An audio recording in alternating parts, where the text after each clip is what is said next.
Assalamu alaikum guys, and welcome to another demo video of our e-commerce app. And this is Amar Khan and I'm representing Team Alpha here. So let's get started. So this is our new login page. As you can see that we have changed the logo a bit, and also we have added some formatting as well, and now the login screen looks much cleaner. So let's jump in. First I will going into a user account, and I will just simply write the password and email. So it will log me into the account. So here I'm at the home screen of my account. I'm not sure where we had left in our previous video, but now we have this avatar on the top of our on the header side of the home screen, and we can click on it to go towards the user profile settings. And besides that, we can see that we have added categories as well, so we can access different type of categories from here, and we can view all products from here. And also we have added add to favorites or add to wish list feature. So here we can see we can access our wish list from this icon here, and as you can see there are only one item right now, which is represented by this red shade. And now if I add new items, so they will appear here as well, right? So that's how it works. And now, and from here we can add the product in a very similar way as we could in from our home screen.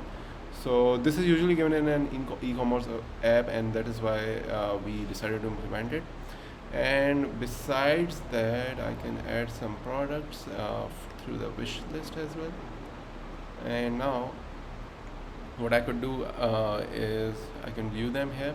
We have added certain animation. I'm not sure if I have showed them in our previous video. So this is the delete animation, and similarly we have other animations on plus, minus, and so on. So we can go on to checkout from here, and here we can see that we have the shipping details on the top. So we have not implemented the Google API because it was a bit unnecessary to do, and especially if we are building a template for an e-commerce app. And so therefore we decided to build a simple UI and show the address, postal code, and the phone numbers for the user. So these are the payment method which the user can decide. For now we have not added the card information panel because similar to the Google API, it would be unnecessary to add the card information panel as well, because we won't be storing that information or it won't be useful for us. And this is the order summary. So this is basically a scroll view as well. So if I add different sort of products, if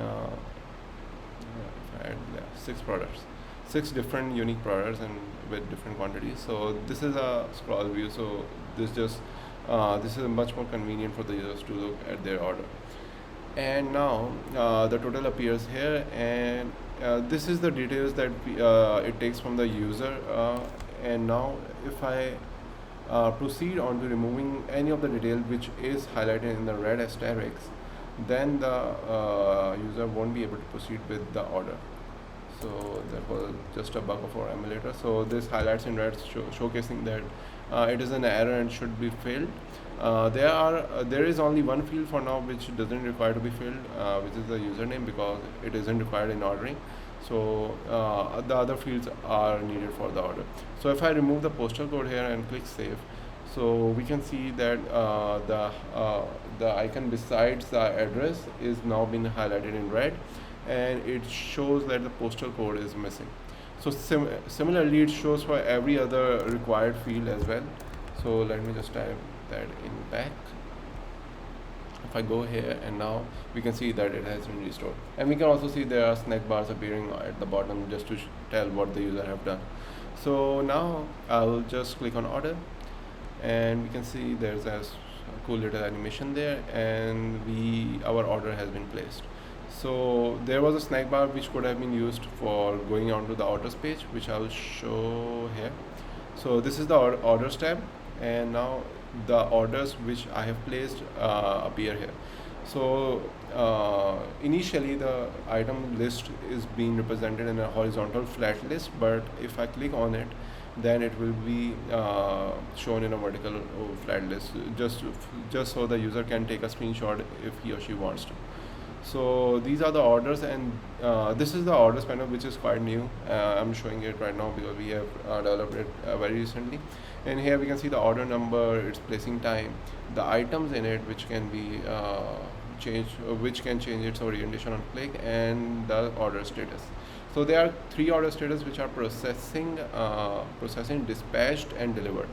And this is about it for the orders. If I place a new order and show how we can navigate it from the snack bar. So if I do orders, go on to checkout and order. So if I navigate it from the snack bar, so I'll just have to click check on here, and now we can see that our order is being shown here. So the more recent order is, it will appear on the top.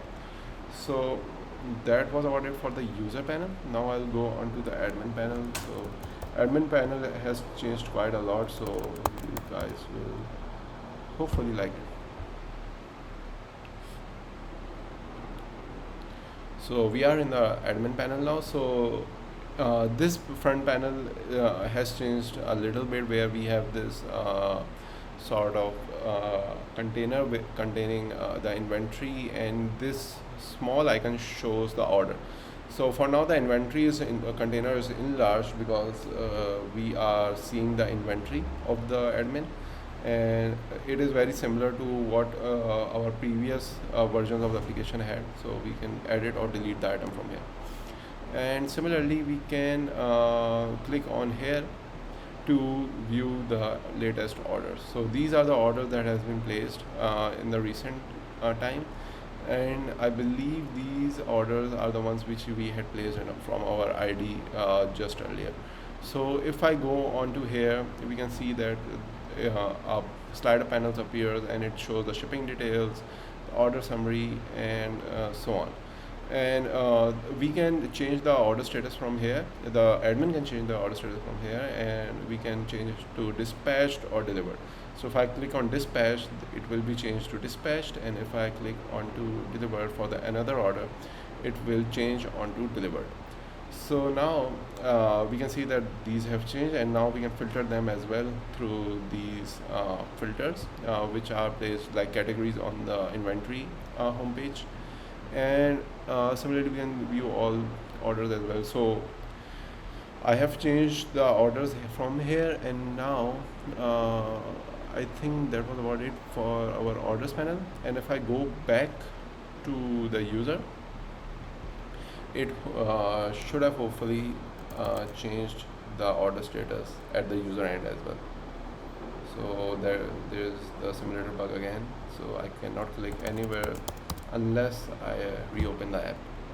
So now I'm in the user panel, and here if I go into my orders, we can see that it took a second for it to change, but eventually it has changed into the order status which we had configured from the admin side.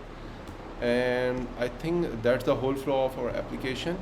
We have added some new features on the UI as well, so I'm not going into them as well. Some little animation, some optimizations. So that was about it. Thank you guys so much for watching. Take care, and Allah Hafiz.